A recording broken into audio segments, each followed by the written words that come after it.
S'il y a bien quelque chose où j'étais bidon quand j'étais scolaire, c'était les langues étrangères. Je ne vais pas aller chercher mes bulletins, je pense que vous allez me croire sur parole, et si je vous parle de ça aujourd'hui, ce n'est pas que j'ai une envie irrésistible de vous parler de mes lacunes, mais c'est que j'ai envie de vous parler du talent de certaines personnes, dont celui de Tom Hiddleston. Tom Hiddleston est un acteur que vous devez très certainement connaître, que vous avez au moins croisé une fois si vous avez regardé un film du Marvel Cinematic Universe, puisqu'il y a apparu de nombreuses reprises depuis Thor 1 en 2011, où il interprète le personnage de Loki. Donc vous le savez très certainement, les acteurs pour la promotion du film se font interviewer par de nombreux journalistes, et il arrive parfois qu'ils se fassent interviewer par des journalistes étrangers.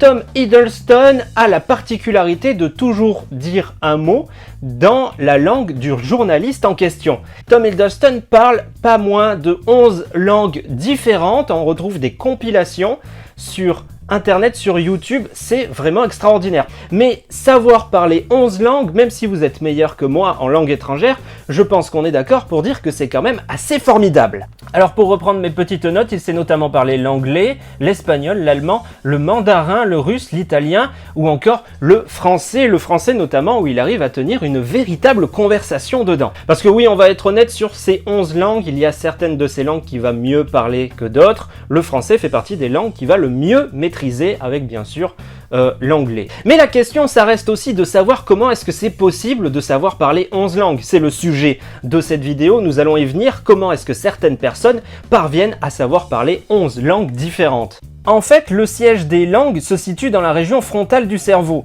Dans le cerveau, tout est bien cloisonné. Au niveau du langage, il y a donc une zone qui va être dédiée à la langue maternelle. Cette dernière occupe la plus grande place, et autour, il y a les langues que l'on apprend en plus donc au cours de sa vie. Mais si on pratique assez une langue, et surtout très jeune, une seconde langue peut s'ajouter dans la zone du cerveau dédiée à la langue maternelle. On peut donc avoir plusieurs langues maternelles. A l'inverse, les langues qui ne sont pas entretenues peuvent littéralement disparaître de notre cerveau. En réalité, il existe une multitude de langues dans le monde, mais énormément de langues se retrouvent sous des mêmes racines, comme par exemple les langues latines avec le français, l'italien ou l'espagnol, pour ne citer que celle-ci.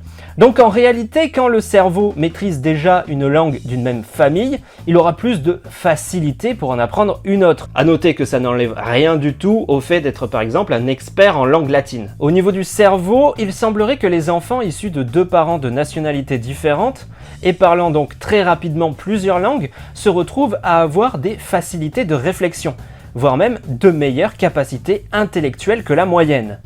Les personnes qui auraient donc l'habitude de faire jongler leur cerveau entre plusieurs langues seraient capables d'avoir une meilleure maîtrise d'eux-mêmes et un meilleur raisonnement sur le long terme. En fait, apprendre et parler plusieurs langues de façon continue permettrait véritablement au cerveau de développer son potentiel et d'être plus flexible face à leur environnement. Cette flexibilité jouerait un rôle énorme pour s'adapter à toute nouvelle situation qui rendrait n'importe quelle autre personne nerveuse. Des études montreraient également qu'il retarderait de 4 à 5 ans l'arrivée de maladies neurodégénératives, comme par exemple la maladie d'Alzheimer.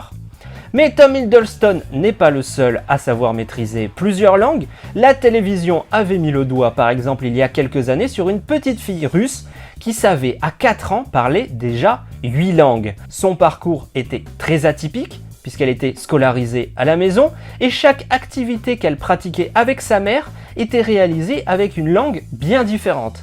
Par exemple, lorsqu'elle faisait de la cuisine, elle parlait français, mais lorsqu'elle faisait de la musique, elle parlait chinois.